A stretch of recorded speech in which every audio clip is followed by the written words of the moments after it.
महाराष्ट्र शासनाच्या agree stock प्रकल्पासंदर्भात महसूल आणि कृषी विभागाची बहादूरपूर या ठिकाणी बैठक संपन्न झाली। सदर बैठक आज बुधवार दिनांक 18 डिसेंबर रोजी दुपारी 12 वाजता आयोजित केली होती। यावेळी अनेक प्रशासकीय अधिकारी यांची मोठ्या संख्येने उपस्थिती होती।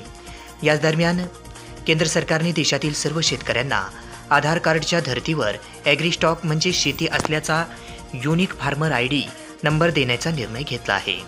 या प्रकल्पाची 16 डिसेंबरपासून गावागावात कॅम्प लावून अंमलबजावणी करण्यात येत आहे।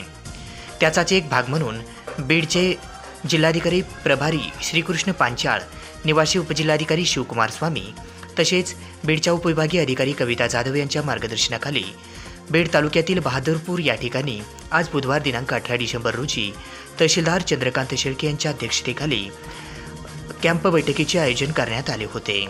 याच दरम्यान जिल्हाभरात ॲग्री स्टॉक योजनेअंतर्गत फार्मर ID तयार करण्याचे काम कशा पद्धतीने करावे यासाठी ऑनलाईन प्रशिक्षण निवासी उपजिल्हाधिकारी शिवकुमार स्वामी यांच्या अध्यक्षतेखाली घेण्यात आले।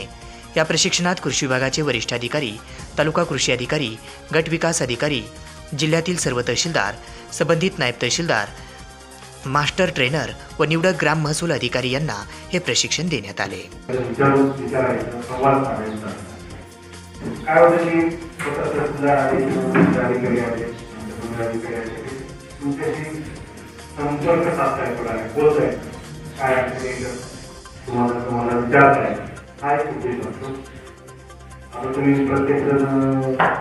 आधार कार्ड वापरता बरोबर, प्रत्येक आधार कार्ड आहे अपडेट पण झालं अपडेट झाल्याशिवाय तुम्हाला ते KYC होत नाही बरोबर।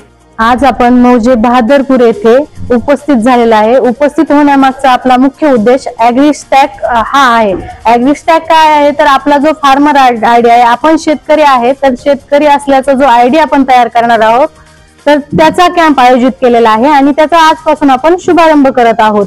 तर आता ह्याचा मेन उद्देश हा शेतकरी आहे। शेतकऱ्यांना सर्व सुविधा इझिली मिळत, सोप्या पद्धतीने लाभ मिळावे हा आहे आणि याच्या अनुषंगाने आपण आपल्या 7/12शी आपला आधार लिंक करायचा आहे आणि हे आधार लिंक करण्याचं काम महसूल, कृषी विभाग आणि ग्रामसेवक यांच्या माध्यमातून पार पडणार आहे। तर आपण आपलं आधार लिंक करून घ्यायचं आहे 7/12शी आणि याच्यासाठी आपण या तिन्ही विभागाला सहकार्य करायचं आहे। तर याची आपल्याला हे काम 16 डिसेंबर पर्यंत पूर्ण करायचं आहे। याचा फायदा असा 31 डिसेंबर करायचा, 31 डिसेंबर पर्यंत पूर्ण करायचा आहे आणि याचा उद्देश शेतकऱ्यांना कर्ज वितरण जे आपल्याला वेळोवेळी आवश्यक असतं, शेती उभारणीसाठी म्हणा किंवा आपल्या कोणत्या गरजांसाठी, पुन्हा ज्या कृषीच्या ज्या योजना आहेत त्यांचा लाभ तुम्हाला सुलभरित्या व्हावा याच्यासाठी आहे। तर आपण हे सहकार्य करून आपण याचा लाभ घ्यावा किंवा आधार लिंक करून घ्यावं आणि आपला फार्मर ID तयार करून घ्यावा। धन्यवाद।